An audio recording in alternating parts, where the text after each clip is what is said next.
In this video, we're going to go from shooting with a regular Sony A7S here to shooting on a full spectrum infrared modified Sony A7S.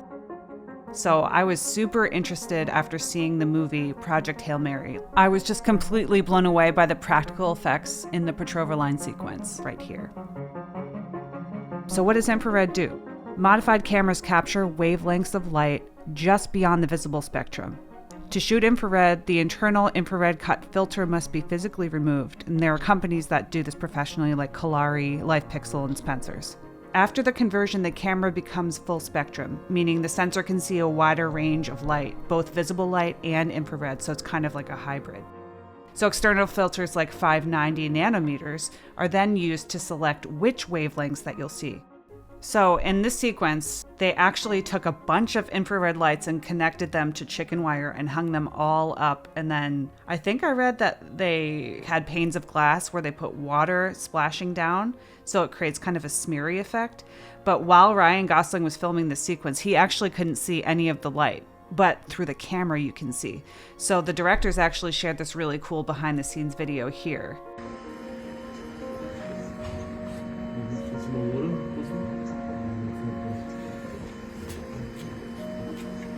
Try to get some more activity, Simon.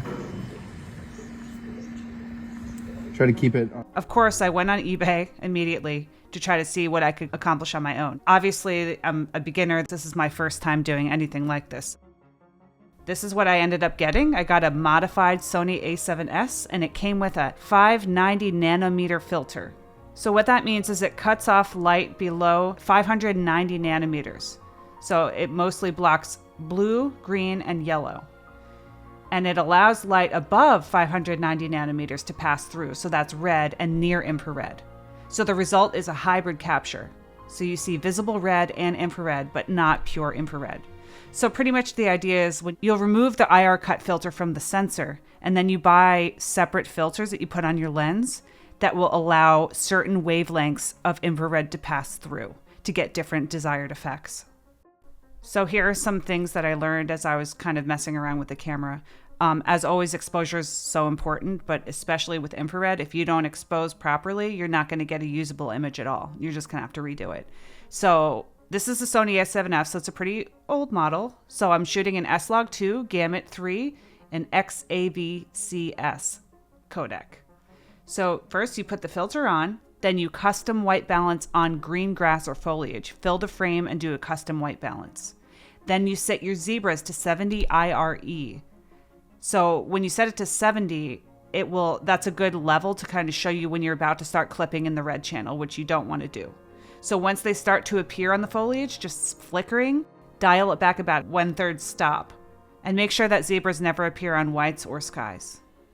You want it just barely flickering on the foliage. So now I'm going to walk you through my DaVinci Resolve color correction sequence. So first I'm going to set up 4 nodes. The first is for exposure and white balance, then color transform. Then we're going to do a red-blue channel swap, and then we're going to add a look at the end. So as I said before, we're shooting Sony S-Log S Gamut. We're going to convert to Rec 709, Gamut 2.4. And now you want to look at your scopes. You want to get them down to about 800 on your meter there. Make sure nothing's clipping. So now you'll choose a white point in your image to white balance it, and you're just going to get a better starting place here, a more clean channel separation. Over here is where you're going to do your channel swap. They actually have it built where you can just click a button. The first one will go red to green, green to blue, and the one we want is going to be blue to red. So just click that and boom, you swap your blue and red channels right there for you. Because I was going for the pink foliage look.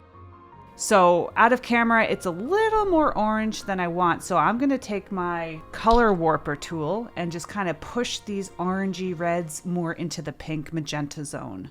And of course, this is really down and dirty. You can get this looking a lot better. I'm just doing this quickly. I worked with some stills in Lightroom, and that's just so much cleaner than what I've been able to get in Resolve, but this is all brand new to me, so don't judge. But yeah, so this is kind of the look that I was wanting. Can't like the kind of candy chrome look from Kalari or the aerochrome look. What I find really cool about it is that using this method, we get to see what we don't see in the visible light spectrum. So, you know, the ideas I'm having are kind of endless, and I'm really excited to use this in our next project that we have coming up that we really want to share with you guys, and I hope that you're going to be excited about. All right, thanks for watching. If you want more of this type of thing, let us know. All right, later.